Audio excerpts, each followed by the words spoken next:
ইরানের রাজধানী তেহরানে হামলা জোরদার করেছে যুক্তরাষ্ট্র ও ইসরায়েলি বাহিনী। যৌথ বাহিনীর হামলার নতুন লক্ষ্যবস্তু হয়েছে ইরানের রাজনৈতিক ও সামরিক স্থাপনা। তেহরানের বিভিন্ন অংশ থেকে মাঝে মধ্যেই ভেসে আসছে বিকট বিস্ফোরণের শব্দ। এরই মধ্যে দেশটিতে হতাহতের সংখ্যা ৭,০০০ ছাড়িয়েছে।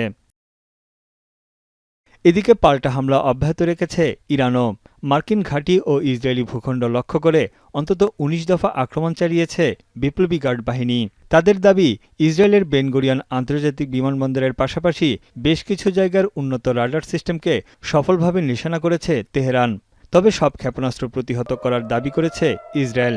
এদিকে ইরাকের কুর্দিস্তানে ইরান বিরোধী বিচ্ছিন্নতাবাদী গোষ্ঠীর উপরও হামলা চালিয়েছে ইরান।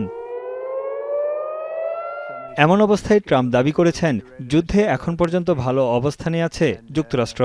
এটিকে ইরানের বিরুদ্ধে অসাধারণ অগ্রগতি বলে উল্লেখ করেন মার্কিন প্রেসিডেন্ট।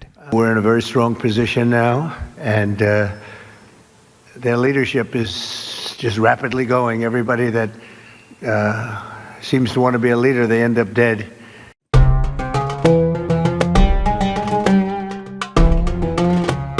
তবে বেপরোয়া ট্রাম্পকে থামানোর পথও একের পর এক বন্ধ হয়ে যাচ্ছে।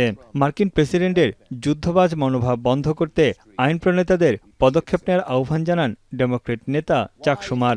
যদিও প্রেসিডেন্টের যুদ্ধ ক্ষমতা কমাতে মার্কিন সিনেটে উত্থাপিত প্রস্তাবটি 53-47 ভোটে নাকচ হয়ে যায়।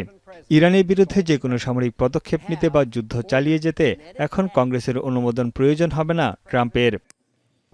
রিয়াদে মার্কিন দূতাবাসে ইরানের হামলার নিন্দা জানিয়েছে সৌদি আরব। নতুন করে 3টি ক্রুজ ক্ষেপণাস্ত্র প্রতিহত করার দাবিও করেছে দেশটি।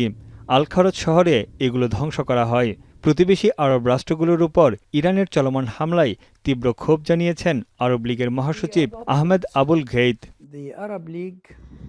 যুদ্ধ বিস্তৃত হয়েছে লেবাননেও। দক্ষিণ লেবাননের অন্তত 9টি শহরে মোতায়েন করা হয়েছে অতিরিক্ত ইসরায়েলি সেনা। তাদের হামলায় এরই মধ্যে হতাহত হয়েছেন বেশ কয়েকজন। হিজবুল্লাহকে ধ্বংস করা ইসরায়েলের মূল লক্ষ্য হলেও সহজে পিছুপা হচ্ছে না সশস্ত্র গোষ্ঠীটি। কোনো শর্তেই আত্মসমর্পণের প্রশ্নই ওঠে না বলে সাফ জানিয়ে দিয়েছেন হিজবুল্লাহ প্রধান নাঈম কাশেম। তানভীর জনি, এখন বিশ্ব।